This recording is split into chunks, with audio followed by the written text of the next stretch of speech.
The power of God's love is the most powerful force in the world. At pag ito ang ating nararamdaman, marami tayong bagay na mapapalampas at marami tayong mabuting magagawa. Tulad ng reklamo ng maraming tao na sila daw ay loveless.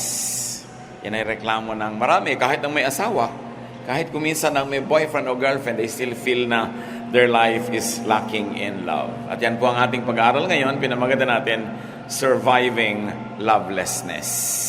Sino kaya dito ang bagay na bagay ang topic na ito? Kung kayo naman ay busog na busog sa love, sometimes you become very insensitive to those who are loveless. So bagay din ito kung kayo naman yung may love dyan. Dahil kuminsan nagiging insensitive tayo. At hilingin natin sa Panginoon na siya ang tunay na magbigay sa atin ng pag-ibig. Ama sa langit, salamat sapagkat kayo Diyos ng pag-ibig. Ang lahat ng uri ng pagmamahal na mabuti at maganda nagmumula sa inyo kahit nararamdaman namin sa pamamagitan ng iba't ibang instrumentong ginagamit mo. But all love comes from you. So we praise and thank you, Lord, because you're a God of love. And right now we ask you to forgive us for sometimes for our lack of love for others. Sa mga pagkukulang namin sa aming kapwa, lalo yung mga dapat naming mahalin, patawarin niyo po kami. At sa iba pa namin mga kasalanan, linisin niyo po kami. Gawin niyo kaming karapat-dapat na humingi sa inyo ng pagpapala. At nawa, Panginoon, yung pagpapalang ito, hindi lang maging amin, maipadama din namin sa iba. So, restore us, O God. Restore our strength, physical strength. Restore our emotional strength. Restore our spirit. Restore our hope, our joy, our excitement in you. And may you be our speaker. Protect us from lies and falsehood, even as we ask that you protect our loved ones from all kinds of harm, especially those who are not with us. Let your holy angels surround us and protect us from all works of evil men and evil spirits. Lord, may you smile at us and let the warmth of your love be felt by each one. We seek you confident that you hear, that you love, that you care. In the name of Jesus, your Son, our Lord and Savior. Amen. Surviving lovelessness. Lovelessness might be loosely defined as lack or absence of romance. At yun ang context natin ngayon. Hindi yung parental love, hindi yung friendly love, kundi yung romantic love. In other words, lovelessness as walang romantic partner.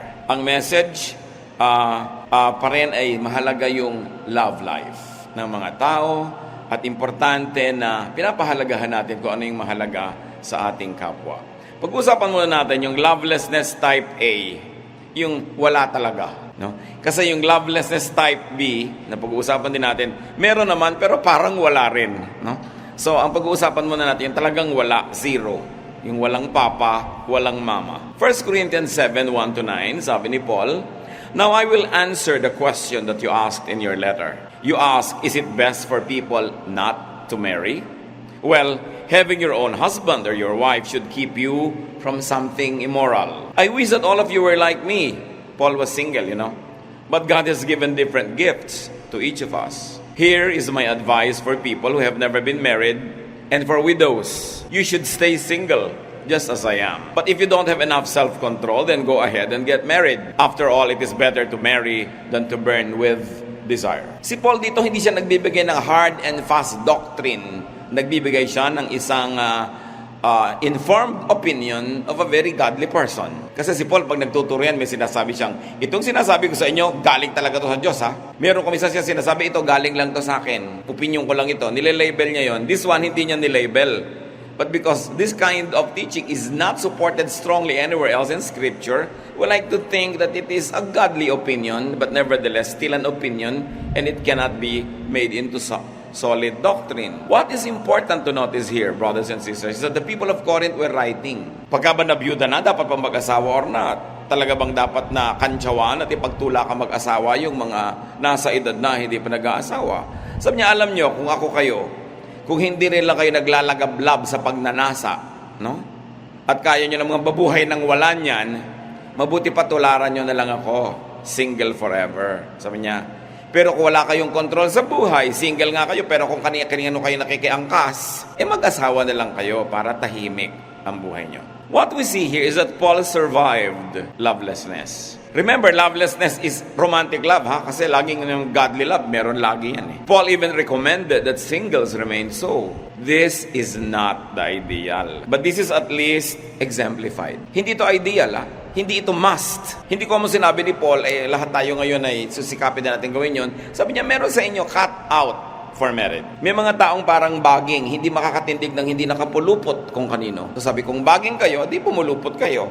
Pero may mga taong pwedeng nara, mag-isa tumatayo. Sabi ganon. So kung kaya nyo yan, less complication sa buhay.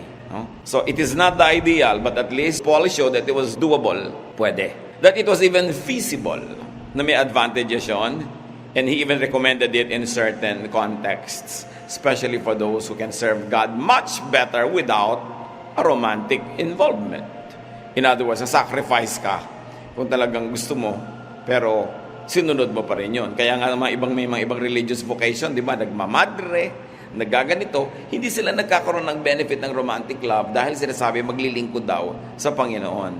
This is one of the applications of the religious groups sa teaching na to.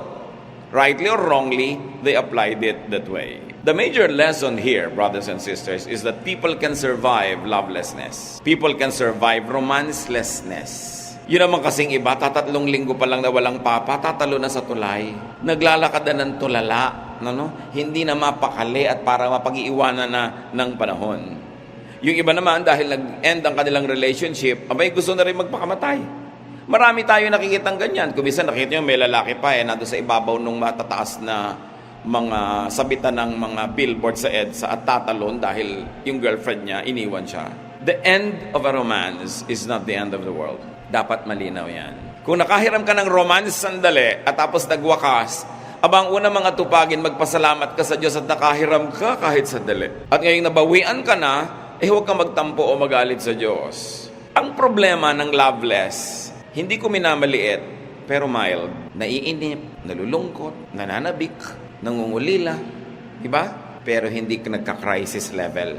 Ang nagka-crisis level, yung may love and romance. Kahit kailan, hindi ka magka-crisis kung dahil lang loveless ka.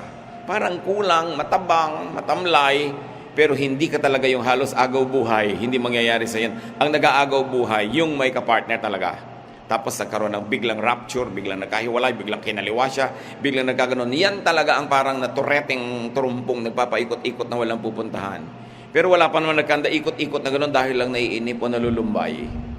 Between the two, considering the extremes of the emotions, mas protected nga yung loveless. And remember that absence of romance should not mean absence of life. Huwag dapat laging ituon ang pansin sa ganon. In fact, the absence of people in one's life can make the presence of God more pronounced. Hindi ito pa consuelo de bobo. Pero talagang pag wala ng tao dyan na nagmamahal sa'yo, lalo mong nare-rediscover ang Diyos. Marami nga pag may nagmamahal sa kanila, nakakalimot nalilibang. Nagkakaroon ng idol at idolatry. No? Pero yung talagang wala at wala na, bigla mo maalala, ay salamat, may Diyos naman nga pala. Kasi yung lovelessness nga na sinasabi natin, romance lang. But in terms of love, you cannot really be loveless because God loves you. Because God loves us. Nobody is loveless. Pwede siguro romanceless. Psalm 68, 5-6. Our God, from your sacred home, you take care of orphans and protect widows. You find families for those who are lonely. Kita nyo ang pagpupuri sa Diyos? Galing sa yung banal na tahanan, inaalagaan mo ang mga ulila at mga balo. Kasi mga balo, siyempre, considered din single, loveless. Sabi ko nun, inihahanap nyo ng angkan ng pamilya yung mga nalulungkot at walang kabilangan o walang masalihan. The teaching here is very, very clear. God helps the loveless, the partnerless, the homeless. And in a very sweet way that only those who are utterly loveless can experience, God becomes your love and partner and home. Although not in a romantic way, of course. Kaya hindi pwedeng maubusan ng tao ng matatakbuhan. Hindi mawawakasan ng lahat, hindi ka mawawala ng pag-asa dahil lang nagwakas ang isang romanso dahil hindi na magsimula kahit kailan, inip ka na. So kung ang Diyos ay matulungin sa mga single, sa mga loveless, so should God's people be. Dapat din ang mga anak ng Diyos matulungin dun sa mga loveless, sa mga single. James 1:27, religion that pleases God the Father must be pure and spotless. You must help needy orphans and the widow. And of course, you must keep yourself unstained from the sins of the world. The verse continues, to say. So ano daw ang tunay na relihiyon, dakila, kaakit-akit, kahanga-hanga sa mata ng Diyos? Hindi pagmememorya ng verses, bagamat maganda. Hindi attendance sa mga church activities, bagamat useful and beautiful. Kundi paglingap, pagkalinga sa mga loveless. Yung tatakapan mo kahit papano yung malaking kulang sa buhay nila. Pupunan mo yung kulang ng dapat sanay nandun pero wala. In terms of protection, in terms of provision, in terms of attention. Isang malaking ministry ang mag-minister sa mga singles. Now, the Bible also tells us, the Lord in fact Himself tells us, that some people are cut out for singleness. May mga tao daw na talagang sadya na pang singleness. Matthew 19:11, the Lord says, Jesus told them, only those people who have been given the gift of staying single can accept this teaching. Some people are unable to marry because of birth defects or because of what someone has done to their bodies. Others stay single for the sake of the kingdom of heaven. Anyone who can accept this teaching should do so. Isa ito sa mga pinakamahihiwaga and least discussed teachings ng Panginoon. Ang sinasabi dito ng Panginoon, may mga tao talaga na hindi akma, hindi bagay, hindi tugma sa pag-aasawa dahil sa mga kadahilanan na nung ipinanganak pa sila nandun na. Sabi sa verse 12, because of birth defects or because of what someone has done to their bodies. Ang tinutukoy dito yung mga eunuch. Nung araw kasi may mga lalaki na pag 9, 7 years old kinakapon para sila ay maging tauhan ng mga reyna at mga prinsesa at hindi nila siyempre magalaw o magka-interes sila sa mga reyna at prinsesa. They are the eunuchs. They are not capable of sexual reproduction, not even of sexual intercourse.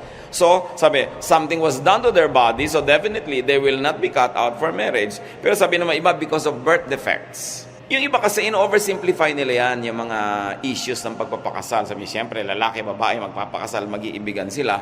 What do you make of people who are born as hermaphrodites? Alam niyo mga hermaphrodites, pareho silang may sexual organ, male and female. O sisisihin niyo ba sila? Kasalanan ba nila yun? Kaya sabi ni Lord, meron naman talagang sa birth pa lang, kahit hindi sila hermaphrodites, yung composition nila hindi talaga tugma na pang marriage. So huwag niyo silang pilitin. Those who cannot accept and who do not wish this for themselves should at least let others do so. Kaya ang sabi ni Lord, no? Only those people who have been given the gift of staying single can accept this teaching. Ibig sabihin, those people who have been given the gift, the capacity, and the nature to understand how it is to remain single and not have to need marriage, only they will understand it because those that are cut out for marriage will find it abnormal that some people are not getting married. Kasi sa kanila, the normal thing is to get married. So niya, ang makakaintindi lang niyan, yung talagang nilikhang ganyan na rin.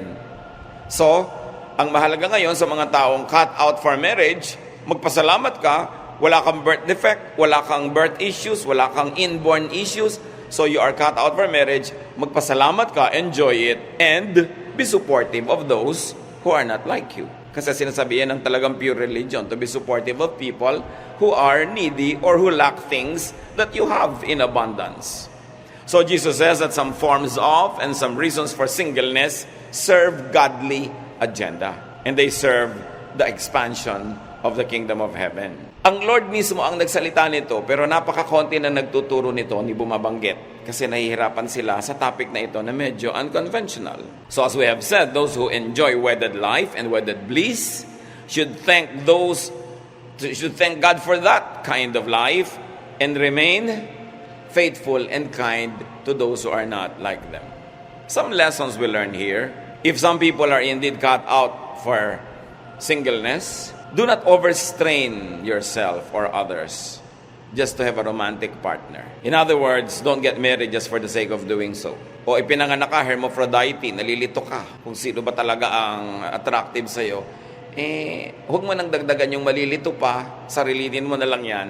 Huwag ka na lang muna mag-asawa hanggang hindi ka sure. Ang hirap-hirap naman nung hindi ka sure, pero pinapatunayan mo sa magulang mo, sa lipunan mo, na sure ka, tapos mag-aasawa ka, tapos after 2 or 3 years, magkakagulo din lang at paghahalo ang balat sa tinalupan, may mga nadamay pang tao. Unless you're sure, it's not a good idea to get married. Especially if you're not physically, emotionally, socially, psychologically, or spiritually into it. Pag hindi hiyang, pag hindi likas, hindi ukol. Pag hindi ukol, hindi bubukol, sabi ng matatanda. Huwag pilitin. Do not bind yourself for another person just for appearances. Tulad sa pagpapakasal, o you want to appear moral and pure, nabuntis ka na ngayon, so magpapakasal ka na lang dahil nagkaganon. Diba? Kahit na kung sino na lang yon, na hindi ka naman sure sa kanya. Na-damage ka na. One, you were impregnated outside of marriage. Two, you have to get married to someone you are not sure about. And three, you might have to separate from this person. And four, you will no longer be free enough to marry the one whom you really like when that person comes along. So itutuwid mo ang isang mali na isang pagkakamali, sobrang ring nababaluktot.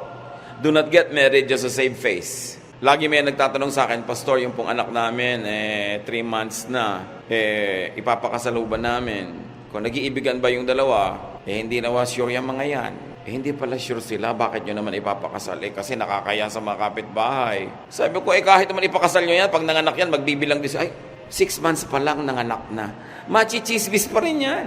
Diba? Tsaka kahit machismis yan, next week may ibang dalagang buntis na naman doon sa kanto. Sa kanya nalilipat yung camera, mawawala na doon sa anak nyo. So, makakalimutan din siya ng chismis. Pero yung ipapako nyo siya sa isang buhay ng pagdurusa para lang makaiwas sa chismis, parang hindi ako komportable sa ganong mga bagay. Do not get married just to project an image. Meron ng mga lalaki, hindi naman sure kung gusto nga ba nila magpakasal. Tapos, para lang patunayan, magpapakasal. Siyempre, paano ka naman matagal magpapanggap? Gaano ka pwede magpanggap na matagal? Diba? Habang panahon ba yun? So, lumalabas at lumalabas yun. Totoo, mapag-uusapan ka rin, mabuti pa pag-usapan ka na lang maaga kaysa sa dulo. Kasi maraming taong nasasangkot. Do not risk a lifetime just for an urgent relief. Relief from pressure. Kasi buong buhay yan nakataya. Sagrado ang buhay. Kahit ang buhay imperfect. Kahit yung taong may-ari ng buhay na yon imperfect, sacred yung life niya. Hindi mo pwedeng i-sacrifice yon just for the sake of appearances, just for the sake of tradition or expectation of people around. Because the individual who owns the life has the duty and the privilege to live that life to the fullest. Kaya dapat yung mga pressure na yan, palayain natin ating mga sarili. Kasi hindi pwedeng ganun. Now, do not pressure others to have a romantic partner or to get married. Lalo't hindi pa panahon. Baka naman pwedeng mangyari, kaya lang hindi pa panahon. Minsan parental or social expectation or pressure or personal denial. As we have said, do not push, especially if there are signs or hints of personality or gender orientation issues. Malaking issue yon, kaya hindi pwedeng babaliwalain. Importante na iginagalang natin kung ano yung kalagayan, especially at the moment. There's a danger of overeager or premature testimonies. Halimbawa ng mga tao. Kumisan, nagkakaroon ng mga sobra tayong expectation. Halimbawa, mayroong isang gay person na biglang naging born again, magte-testify agad, I was formerly gay and now I'm straight. No? Speak for yourself. But when people expect that from everybody, it becomes very oppressive. Especially if your restoration, if the transformation is a process. And processes usually take long. Sometimes it takes a lifetime. But there are people who give quick and false assurances that it's good for everybody, that is a formula for everybody. It becomes oppressive. An instant reorientation in anything is a very, very big promise to make and to keep. This is oppressive, even to those making the promise. Para rin yung kumisan, pag sikat ka, artista ka, bigla ka na born again, pinagte-testify agad, ikaw ng change life mo. Hindi mo na-sustain. After 3 months, na-fall ka, nalagay sa dyaryo, yung the same tao na hallelujah, hallelujah, nung nagte-testify ka, will now condemn you. Mahirap yung testimony business, kaya hindi tayo mahilig magpa-testify. Yung nagte-testify, napapako. The weather is not the same every day. Your spirituality, the conditions around you might be very conducive now for a very high level of spirituality, but you don't know if that's the same 3 months from now. We are as good as our last victories and failures. Kaya mahirap yung ipinapako ang mga expectation. No? Kailangan hindi lagi na lang nagsasalita ang tao at generalize para sa lahat yung personal niyang karanasan. Now, do not make the partner less uncomfortable or out of place. Sa mga social situations, yung mga taklesang kamag-anak, tuwing may kasalan na lang, tatanungin yung old maid, ikaw kailan? Akala mo, lalo kung yung tao gustong-gusto niya magkaroon ng asawa, pinaparusahan mo siya. Diba? Gusto ko nga nasaan? Bigyan niyo ako, nasaan? Diba? Ikaw kailan? Mga tao kasi mahilig magsalita ng may mag-asawang hindi magkaanak ng 3 taon na laging, kayo, kailan kayo makakabuo? Hindi ba gusto mo siyang ilibing ng buhay? Kung merong gusto makabuo yung mag-asawa, bakit nakikialam yung mga tao lagi, kayo, baka naman di kayo marunong, bla bla bla. Yung mga nonsense na mga walang katutura mga salita ng mga tao. Lalong nagpapahirap ng loob sa mga nahihirapan na nga. We should be sensitive. Kung gusto ng taong mag-asawa, haharurot yan. Kayo iba, 13 pa lang, nag-aasawa na Gustong gusto. 17. Ngayon kung 45 na, hindi pa, huwag mong pakialaman. Baka ayaw. O baka wala lang sa mood. O baka walang nanliligaw. Anong gagawin mo sa kanya? Kaya dapat hindi pinagtatatanong yan. Gawin nyo yan na isang covenant sa inyong pamilya. Walang tanungan, kailan ka? Di ba? Yung mga magulang habang bata, naku, huwag kayo magpapaligaw. Tapos pero pag above 30 na, naiinip na, ipinaparipa na, may kasama ng plancha at mga kaldero. Mabili na lang ang anak. But it is oppressive. Kung gustong-gusto mo, tapos walang mangyari, may nagtatanong pa sa'yo, nadadagdagan yung hirap. At kung ayaw na ayaw naman, may nagtatanong, diring-diri ka sa tanong. Di ba? Ayoko pinapantal ako. Ba't yung ba ako pinag-aasawa? Di ba? Bakit nyo ako pinapakialaman? So we should be very sensitive. No? Social situations, mga seating arrangements. Meron kang seating arrangement, puro couple, tapos may biglang isang siya lang yung single sa mesa. Parang yung sinabing you don't belong. Importante yung sa social mix. Kahit sa mga singles fellowship sa mga churches, the singles fellowship can easily reduce to become just a dating club. Na parang ang goal mo, mawala ka na sa singles fellowship agad, makakita ka ng matitiklo mo doon sa singles fellowship, mapakasal kayo at malipat na kayo sa couples. Kung ikaw ngayon, isang single person na hindi ka cut out for marriage, sa kasasaling fellowship, kung alam mong puro walang inatupag yung mga tao sa singles fellowship kung di maghanap ng kadate, saan ka ngayon ilalagay? Then people fall in the cracks. Huwag tayong malibang kung 90% of the people in the church are being ministered to according to their reality, according to the truth of their life. Kung may 10% na hindi nami-ministeran. Yung mga women halimbawa na unmarried, tapos napipilitang sumama sa women's fellowship, tapos ang mga topic tungkol sa mga husband and wife relationship, blah blah blah, anong gagawin nila? Diba? These people fall in the cracks.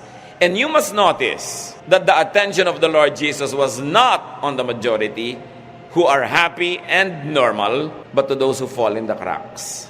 The outsiders, the lepers, the sinners, the tax collectors, the outcasts, yung mga walang description, yung mga hindi kasali, yung mga puwera, yun ang inipon niya at yun ang kanyang labis na minahal. Dapat ganun din ang gawin ng church at ng mga church people. You don't always just minister to the loud majority, but you listen to those who are voiceless. Because centuries, sometimes, of tradition and centuries of neglect and centuries of minimalization have taught them to be just silent. Kailangan sensitive ka doon. This is the spirit of Jesus Christ. Sensitive sa mga puwera, sa mga hindi kasali, sa mga kawawa, sa mga hindi maintindihan. So, kahit sa mga church fellowships, sensitive dapat sa ganon. And say no evil. Ano yung mga say no evil nga? Yun sinasabi natin. O kailan ka? O ikaw, kailan naman? Mga ganyang mga tanong. Magtanong kayo ng iba. Sa pa pinakulay ang buhok mo? Diba? Saan ka nakabili ng magandang lote? Marami namang naitatanong sa buhay. No? Pero yung ganong tanong talaga, napaka-unkind. Stop asking. In fact, do not even ask. And do not be over-solicitous. O ikaw, ito kawawa naman ito, wala naman itong kasiping sa mga malalamig na gabi. Padala mo ng unan, di ba? Ay, anong magagawa mo? Walang katuturan yon. Stop criminalizing singleness and aloneness. Isa pa dito na laging mga tampulan ng biro, mga byuda. You know, next, more difficult to being single all along is to have had a husband or a wife and then maging widow or widower. Lagi nila ikaw tampulan din ng mga biro, no? At yung mga dirty old men, walang ginawa kundi kindat-kindatan ng mga byuda. Yung parang akala mo laging lahat ng byuda ay marupok. Lahat ng byuda ay talagang hinihintay lang matisod sila at sasama na. Maraming lalaki ganun ang attitude sa mga byuda. Napaka-condescending. We must be sensitive and respect widows. No? Kasi kung gusto naman nilang ilagay yung place nila, sarili nila in the market, they can and they will. You don't need to push or pull them. Total free naman sila legally and morally. O kaya overly strict tayo sa byuda. Yung mga anak, naku, hindi na namin pagpapayagang mag-asawa si mami na nabiyuda. 37 pa lang mga anak yung nanay nyo. 42. Sana man lang 97, baka pwede na, sige. Pero kahit mga 97 at gusto niya, bakit niyo pipigilin? Selfish sa mga anak. Sasabihin, ibibigay ni mama yung mga kabuhayan namin sa mga papangasawa niya. Kakamutin niyo ba naman yung bakokang niya kung kumakate? Di ba? Aabutan niyo ba siya ng kape? Masusuyo-suyo ba kayo? Hindi naman. Mano naman pamanahan din yung masasandal-sandalan niya na si Bogart. Di ba? Kung yun ang nagpapasaya sa kanya, mapapasaya niyo ba yung nanay niyo? Samantalang pag-uuwi na kayo, may mga asawa kayo, anak, kanya-kanyang buhay, yung nanay niyo, tapos pinagdadamutan ninyo ang lumigaya. Di ba? Kasi gusto niyo, kayo ang magmana nung mamanahin. Kaya selfish ko minsan. Sabihin, si mami naman parang nasisira yung wisdom niya sa kanyang romance. Lahat naman talaga nai-inlove, nagagagan ng konti, di ba? So, hindi ka naman pwedeng sobrang talino, tapos may in-love ka. Yung mga sobrang talino, hindi yan na-in-love. So, you allow people because people have needs. And once again, it's related to the sacredness of life. This woman, even though she might have eternal life in the presence of Abraham, has only one life here on earth.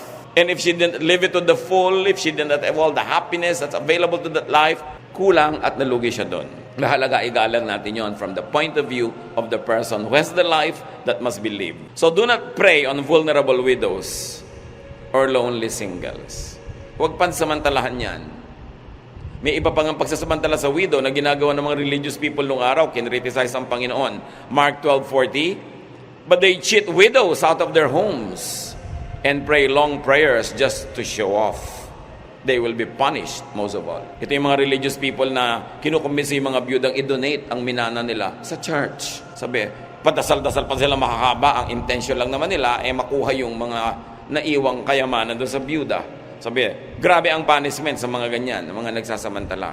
Now, do not cause singleness or widowhood by wrecking homes. Kanina, pinag-uusapan lang natin how to be kind to the single and to the widow. This time, huwag kayo ang maging cause na may naging single tuloy, dating married, kasi naagaw nyo yung partner niya. Do not create a gap between a husband and a wife to the point that one of them becomes yours and the other one becomes a single again. Hebrews 13:4, have respect for marriage. Always be faithful to your partner, because God will punish anyone who is immoral or unfaithful in marriage. Respect someone's marriage. Huwag na huwag kayong magiging dahilan para yung mag-asawa magkahiwalay. Huwag na huwag mang-agaw. Kung gusto ng Diyos na magka-partner kayo, napakarami pang single na tao, may 6 na bilyong tao sa planeta, hindi nyo kailangan mang-agaw ng may ka-partner na. Akala nyo lang wala na kayo matatagpo ang ganun. Marami nun. At kahit wala, di pasensya kayo kasi may nauna na. Kailangan iginagalang natin yung marriage sa mga tao. Kahit na yung isa na doon sa married na yun ang lumalapit sa'yo, ipagtulakan mo pabalik sa asawa niya. That's the godly thing to do. Kahit gusto mong kabigin mo ng dibdib, itulak mo pa rin kasi hindi yun ang tama. Maunawain ka sa nagkakamali, maunawain ka sa mga those people who fall in the cracks, maunawain ka doon sa mga hindi normal, pero huwag ikaw ang pagsisimulan ng gulo. Kailangan strict ka sa sarili mo at ikaw ay maluwag sa ibang tao. Now, yung pinag-uusapan natin type A, yun yung wala talaga. Pag-usapan natin yung lovelessness type B, yung meron pero parang wala. May asawa kayo pero malayo. Type B kayo. Diba? May asawa ka pero OFW siya, OFW ka. O may asawa ka pero yung asawa mo unable or disabled to be romantic. Ito yung type B. Meron pero para ring wala. 1 Corinthians 7:1-5. Now I will answer the questions that you ask in your letter. You ask, is it best for people not to marry? Well, having your own husband or wife should keep you from doing something immoral. Husbands and wives should be fair with each other about having sex. A wife belongs to her husband instead of to herself. And a husband belongs to his wife instead of to himself. So don't refuse sex to each other. Unless you agree not to have sex for a little while in order to spend time in prayer, then Satan won't be able to tempt you because of your lack of self-control. The contemporary English version calls a spade a spade. Wala na mga paligoy-ligoy, yun talaga yun. Clear, diretso, naiintindihan tuloy agad. Ang sinasabi niya, babae ka, may duty ka sa asawa mong lalaki, don't refuse. Lalaki, may duty ka sa asawa mong babae, don't refuse. Unless, pinagkasundoan nyo, o magpe-pray tayo ng isang linggo, ha? So, ang Diyos lang ang pagtutuunan natin ng pansin, mag-aayuno tayo mula sa lahat ng bagay. Pero sabi niya, but come together again quickly, so Satan cannot tempt you. Walang pagod ako. Huwag mong ubusin ang lakas mo maghapon, tapos sasabihin mo pagod ka. May asawa ka may duty ka na hindi mapagod. Di ba, minsan siguro pwede, pero kung lagi ka nalang pagod, aba, hindi mo pinaprioritize. Sabi dito, duty mo yan. Mabuti sana kung ang tingin mo sa kanya ay privilege. Pero kung ayaw mo siyang tingnan ng privilege, at the very least, it is a duty. Yung mga babaeng hindi na pagbigyan mag-shopping o bibili ng refrigerator na bilog, masakit ang ulo ko. Walang sakit-sakit ang ulo, may duty ka. Di ba? Kaya ka nga asawa eh. Sabi mo, tungkulin kayo para hindi maakit pa sa iba at magkaroon pa ng ibang mga tukso sa buhay yung asawa nyo. Serious mo dapat na tinitake yung mga bagay na yan. Hindi lang yan privilege, duty rin. So, survive this form of lovelessness by serving each other's needs. Whenever, however, possible. May mga nagtatanong pa po sa akin, Pastor, maghiwalay po kaming mag-asawa. Ang tagal-tagal ko na pong nasa abroad, pwede ba kami mag-video chat? Sabi ko, aba, ikaw ikakaligayan niyo ba? Mag-asawa naman kayo? Pagbabawalan ko pa ba kayo? Kesa naman maglagablab kayo sa pagnanasa at wala kayong mapagmunto na ng mga init ng inyong mga bulalo? Ano naman?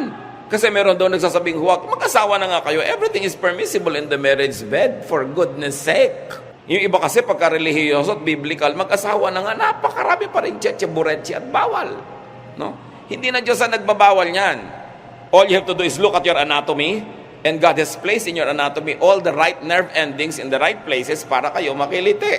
So, sinong gumawa ng katawan nyo? Ang Diyos. Tapos mamalisyahin nyo yun? Basta in the context of marriage, it's acceptable. Kaya masyadong relihiyoso. Di ba? Maging spiritual.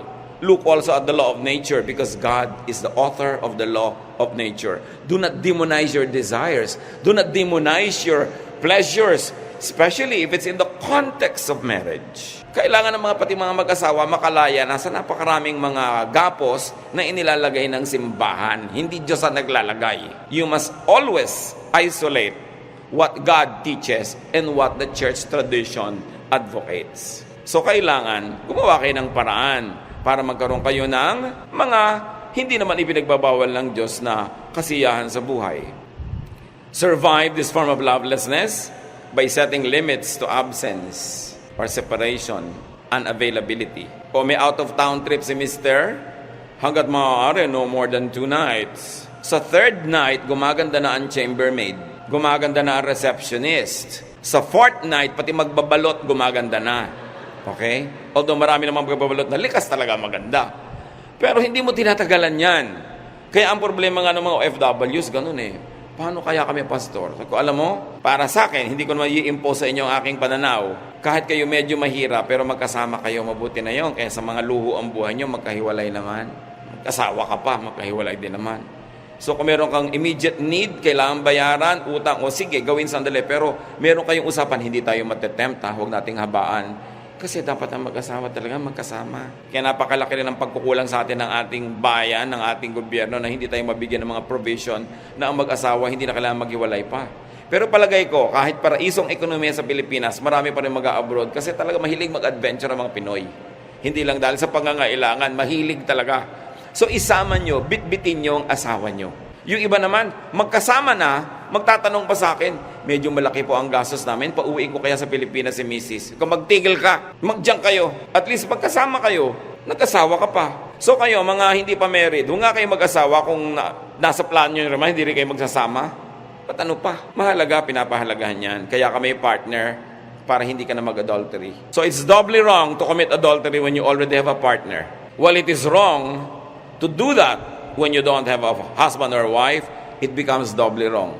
May asawa ka na, wala ka ng excuse. Kaya dapat yung mag-asawa nagkikreate ng teamwork, how you can get the maximum happiness from your partnership. Para hindi na maghanap ng iba. May mga asawa rin naman kasi, daig pa ang madre superiora sa higpit, ang dami-daming arte. Di ba? So yung husband tuloy, napipilitan pa maghanap sa labas. Kasi napakaraming orasyon ni Mrs. Kailangan, siyempre, iniisip mo yan, I have a duty. If it is not a privilege, it's a duty. And of course, how do you survive? By relying and depending on God. In all cases.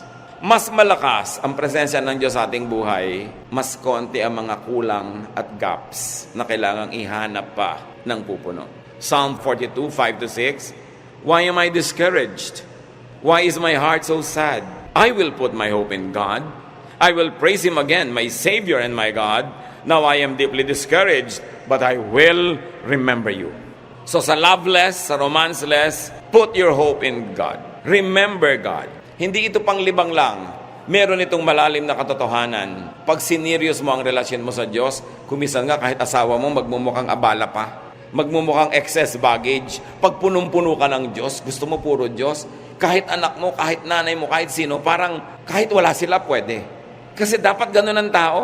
Na pagka maganda yung relasyon mo sa Diyos, bagamat mas dagdag na may mga relasyon ka sa tao, pero dapat hindi ka parang sobrang kulang. Although normal na nararamdaman mong may kulang, kaya nga si Adan binigyan ng kasama sa buhay, kahit pa nga may Diyos. Pero punuin natin ang presensya ng Diyos ang puso natin. Lalong-lalo kung alam nyo na nangungulila ka, nalulungkot, nalulumbay, natetempt, all the more that you should fill your heart with the Spirit of God. So survive lovelessness. Sino man sa inyo ngayon dito ang loveless, huwag kayong mag-inarte. Kaya nyo yan. Huwag nyo sabihin, hindi ko kaya, hindi ko kaya. Kaya mo yan. It's a decision. And you can do all things through Christ who gives you strength. No? Although, mas masarap nga sana kung magkaroon ka ng kapartner kung yun ang gusto mo. Pero habang wala, live life. Lovelessness need not be a big issue or a handicap. No, do not be shortchanged. Hindi naman kung gusto mo isang tao, halos gumulong ka na sa kalsada, mapansin ka na lang. Igalang mo sa sarili mo kahit may gusto ka, lalo't ayaw ka. Kasi pag gusto mo siya at ayaw ka niya, nandidiri siya sa'yo. Kahit ikalat mo yung sarili mo dyan, lagi kang gumagawa ng paraang dumikit, matapilok. Wala, naiinis yun sa'yo pag ayaw ka. Lalong walang ka ng pag-asa. Pag alam mo ng ayaw ka, pinagditikdikan mo pa yung sarili mo doon. So at least may matira man lang sa yung dangal. Diba? So mga kapatid, kahit gustong-gusto nyo isang tao, pag ayaw sa inyo, magtira naman kayo ng galang sa sarili. Kasi anak tayo ng Diyos. Our body is a temple of the Holy Spirit. Our spirit is one with the Spirit of God. Hindi bagay na nare-reject tayo dahil sobra tayong garapal kung lumapit. Lalaki ka o babae, konting pino, konting pagtitimpi. Kasi kung gusto ka ng tao, lumulukso yung dugo niya. Hindi mo siya kailangan akit-akitin. Siya mismo ang lalapit sa'yo. Kaya haba kang parang mais na gusto mong tukain ka ng manok, di ba mas masakit kung hindi ka pa nga tinuka, nakakalat ka na? So kailangan igalang mo yung sarili mo. Dahil yun ang gusto ng Diyos, be dignified. Kasi meron naman talagang obvious na obvious, no?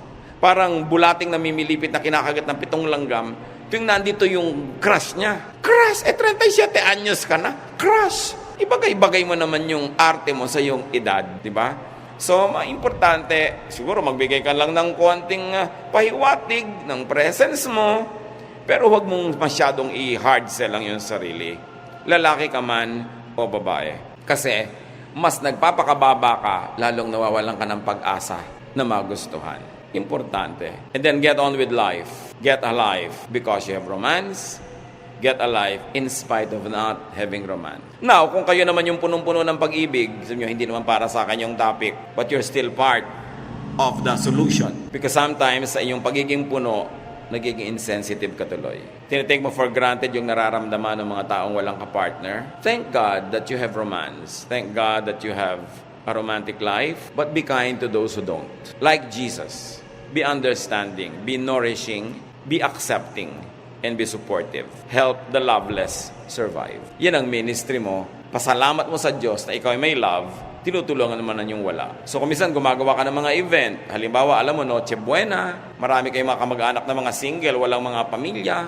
Pwede ka naman mag-invite, o sige, marami kayo. Hahaluan mo rin ang ibang mga married people para hindi naman mukhang pang kanila lang yon. In other words, you invent events so that they could be part of your family. Nourishing. Ganyan yung sila Priscilla and Aquila kay Paul. Paul was single.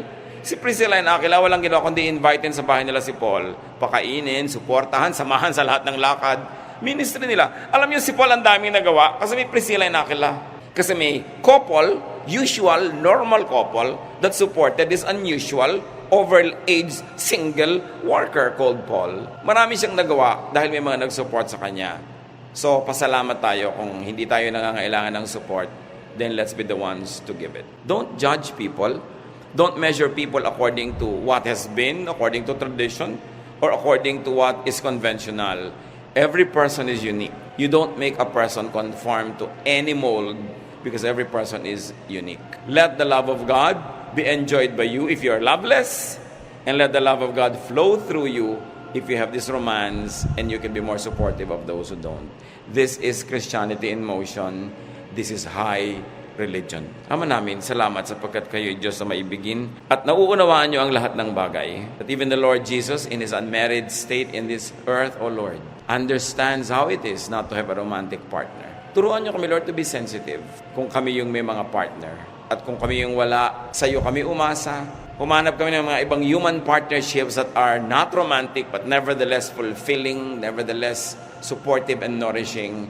At humanap kami ng mga ibang mga causes sa buhay instead of just focusing on this. Mga kapatid, sa ilang saglit, pagbulay-bulayan na natin sarili nating buhay, tayo ba'y nangangailangan ng support? Tayo ba'y pwede mag-support? Ano ba ang pagkukulang natin sa mga tao nasa paligid natin? Baka meron tayong dapat ihingi ng tawad sa Diyos at sa kanila. Manahimik tayo sumandali. Lord, sa aming pananahimik, ituro mo sa amin ang mga personal application nito mga sinabi ng Panginoong Jesus, sinabi ni Paul, at sinabi ng iba pang mga words sa Bible, O God. Teach us to have a life with or without a romantic life.